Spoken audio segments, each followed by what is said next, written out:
Beyond Internal Insight, Mastering the Art of External Self-Awareness.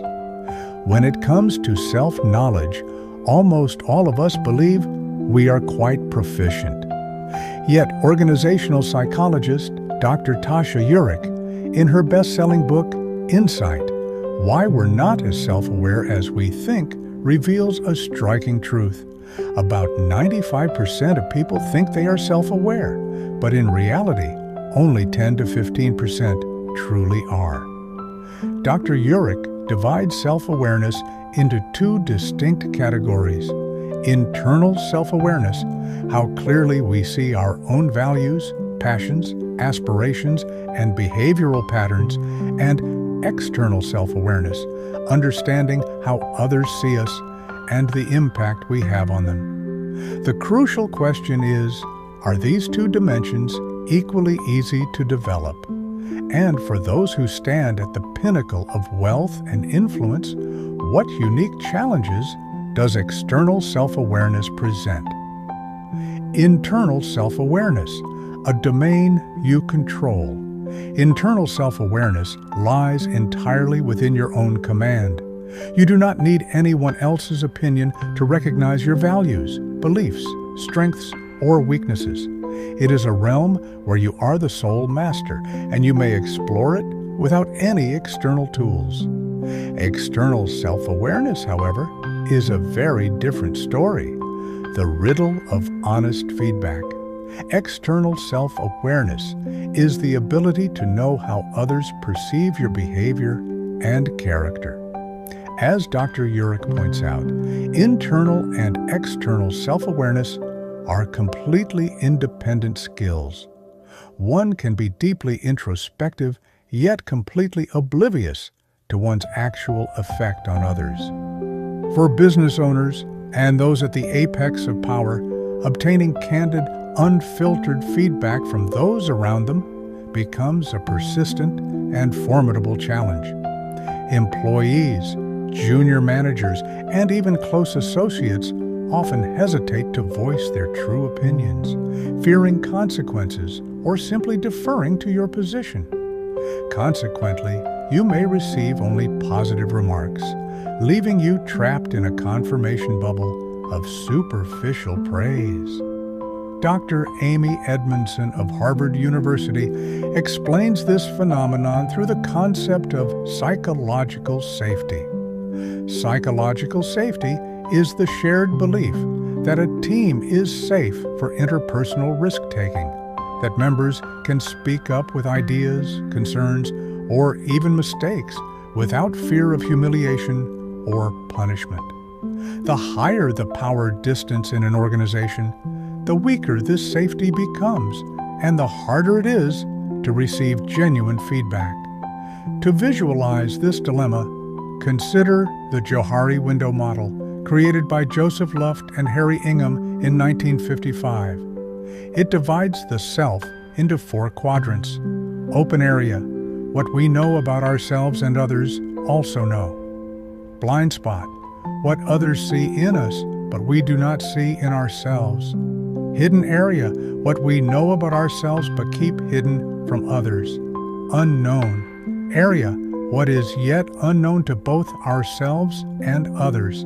External self-awareness is the effort to shrink the blind spot, and as the model clearly shows, the only way to discover your blind spots is through honest feedback from others, because blind spots are, by nature, invisible to you alone. Practical strategies to overcome the challenge. So, if direct feedback from employees and associates is so difficult to obtain, how can we enhance our external self-awareness and uncover our blind spots?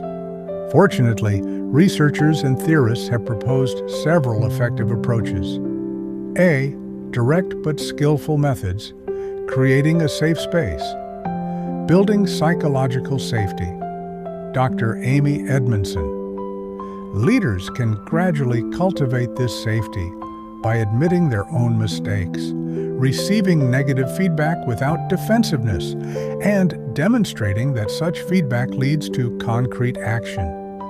Psychological safety is not about being nice. It is about enabling candid feedback, open admission of errors, and collective learning. Asking specific, actionable questions instead of asking, "What do you think of me?" which invites vague, positive answers. Use the start, stop, continue technique. Ask, "In yesterday's meeting, what did I do that helped you? What upset you? What should I start or stop doing to make your work easier?" B. Indirect yet subtle methods. Indirect feedback seeking. Craftsman et al. This involves soliciting feedback in ways that the giver does not realize they are providing it. For example, through an apparently unrelated question or gentle humor.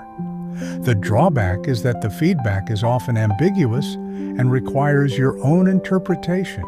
For instance, a graphic designer might ask a marketing director, "Do you think the rebranding of Company X caused much stir?"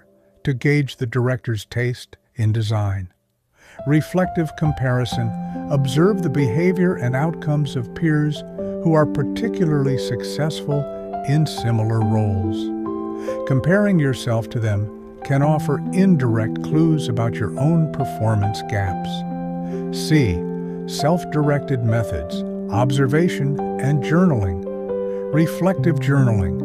Writing daily about your interactions, reactions, and their results helps you identify behavioral patterns. Just 15 minutes of journaling each day, by creating temporal distance from events, can give you a more objective view of yourself. D. Structured, technology-driven methods, anonymous feedback tools, 360-degree feedback. Using platforms that collect feedback completely anonymously can be one of the most effective solutions. A strong guarantee of anonymity is essential for honest feedback. Without it, people will filter and moderate their responses. Tools that use a small number, for example, 15, of smart, mostly open-ended questions, are far more practical than long, exhausting questionnaires. Closing thoughts. See your blind spots through others' eyes. The journey toward external self-awareness is continuous and requires courage, humility, and the right tools. It is the key to thriving in today's complex world. Your blind spot is the greatest danger to your future, and at the same time, the greatest opportunity for your personal growth and excellence. Take it seriously. As Dr. Tasha Eurich so eloquently puts it, the only way to see your blind spots is to borrow the eyes of others.